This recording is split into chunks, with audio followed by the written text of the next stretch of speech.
Chapter 15. And it came to pass after this, that Absalom prepared him chariots and horses, and 50 men to run before him. And Absalom rose up early, and stood beside the way of the gate.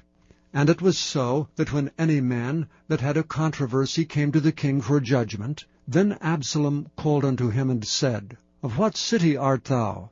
And he said, Thy servant is of one of the tribes of Israel. And Absalom said unto him, See, thy matters are good and right, but there is no man deputed of the king to hear thee. Absalom said moreover, O that I were made judge in the land! Then every man which hath any suit or cause might come unto me, and I would do him justice. And it was so, that when any man came nigh to him to do him obeisance, he put forth his hand, and took him, and kissed him. And on this manner did Absalom to all Israel that came to the king for judgment. So Absalom stole the hearts of the men of Israel. And it came to pass after 40 years, that Absalom said unto the king, I pray thee, let me go and pay my vow which I have vowed unto the Lord in Hebron. For thy servant vowed a vow while I abode at Geshur in Syria, saying, If the Lord shall bring me again indeed to Jerusalem, then I will serve the Lord. And the king said unto him, Go in peace. So he arose and went to Hebron. But Absalom sent spies throughout all the tribes of Israel, saying, As soon as ye hear the sound of the trumpet, then ye shall say, Absalom reigneth in Hebron. And with Absalom went 200 men out of Jerusalem that were called, and they went in their simplicity, and they knew not anything. And Absalom sent for Ahithophel the Gilonite, David's counselor from his city, even from Gilo, while he offered sacrifices. And the conspiracy was strong, for the people increased continually with Absalom. And there came a messenger to David, saying, The hearts of the men of Israel are after Absalom.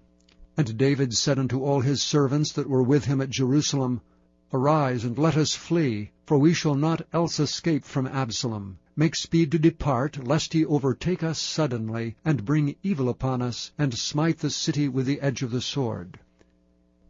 And the king's servant said unto the king, Behold, thy servants are ready to do whatsoever my lord the king shall appoint. And the king went forth, and all his household after him, and the king left 10 women which were concubines to keep the house. And the king went forth, and all the people after him, and tarried in a place that was far off. And all his servants passed on beside him, and all the Cherethites, and all the Pelethites, and all the Gittites, 600 men which came after him from Gath, passed on before the king. Then said the king to Ittai the Gittite, Wherefore goest thou also with us? Return to thy place, and abide with the king, for thou art a stranger, and also an exile. Whereas thou camest but yesterday, should I this day make thee go up and down with us? Seeing I go whither I may, return thou, and take back thy brethren. Mercy and truth be with thee. But Ittai answered the king, and said, As the Lord liveth, and as my lord the king liveth, surely in what place my lord the king shall be, whether in death or life, even there also will thy servant be. And David said to Ittai, Go and pass over. And Ittai the Gittite passed over, and all his men, and all the little ones that were with him. And all the country wept with a loud voice, and all the people passed over. The king also himself passed over the brook Kidron, and all the people passed over toward the way of the wilderness.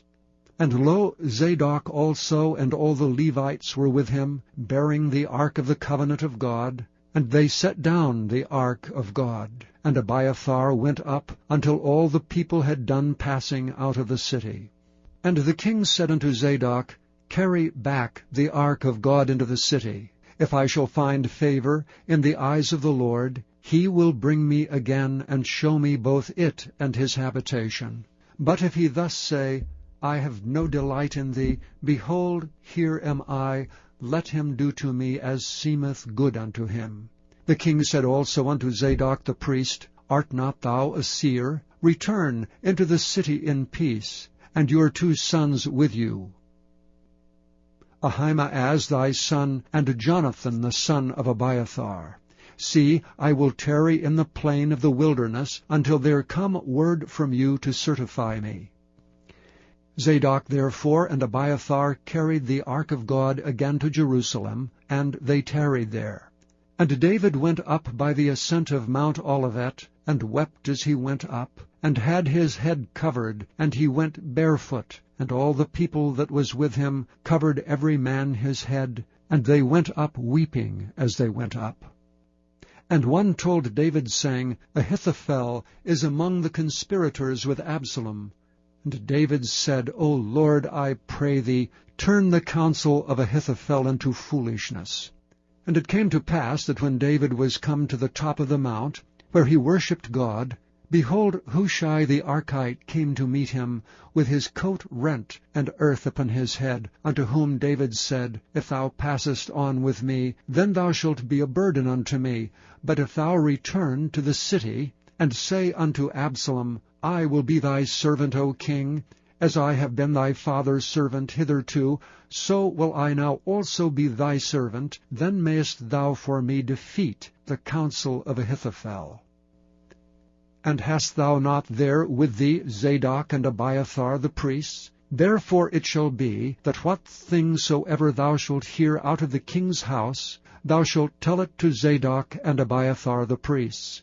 Behold, they have there with them their 2 sons, Ahimaaz Zadok's son, and Jonathan Abiathar's son. And by them ye shall send unto me everything that ye can hear. So Hushai, David's friend, came into the city, and Absalom came into Jerusalem.